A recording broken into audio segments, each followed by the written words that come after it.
right, I just have a few questions here from my friend Syed that are relevant to the public transportation programs from the city.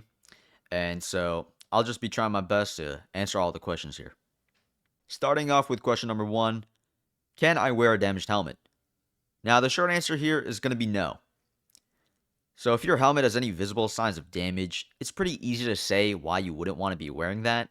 But in other cases, it can be a lot more subtle, right? If you've been in a collision, any accident, taken any hard impact to the helmet, you do not want to be riding in that.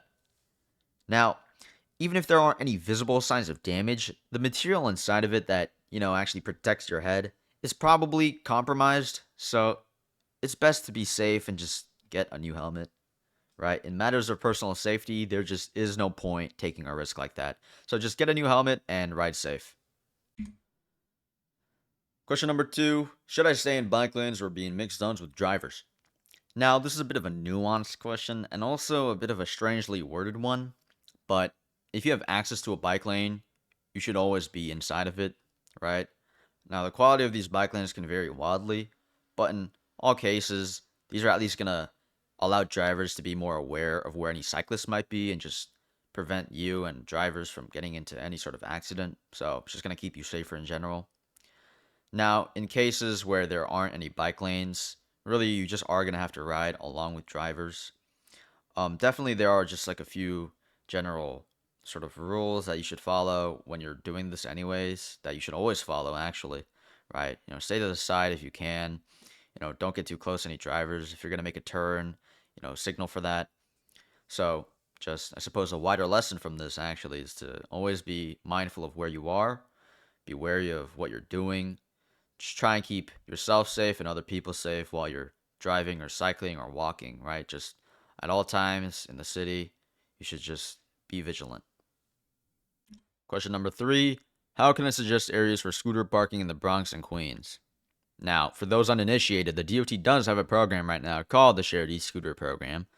And essentially, they've worked with electric scooter companies to give accessibility to those e-scooters to the public. Now, as for how to suggest scooter parking, you can go to the website nycdotprojects.info and navigate to the webpage for suggesting scooter parking. Of course, you could also just search that up on a browser. I'm sure it'll pop up. So, either way, and you can go to this page. Here you're prompted with two maps, one of the Bronx and one of Queens.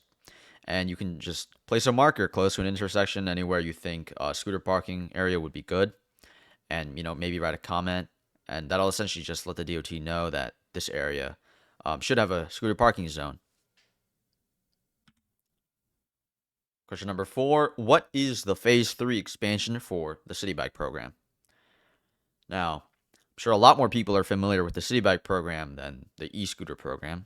But the Phase 3 expansion is, as said in the name, going to be an expansion for the Citi Bike program that are going to be in the Bronx, Queens, and Brooklyn.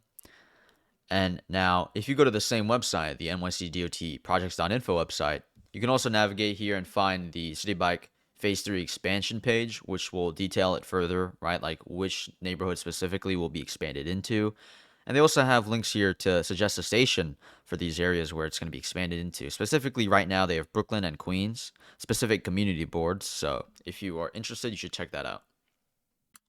All right, finally, question number five. What are greenways? Now, greenways are essentially just pathways or small parks for pedestrians.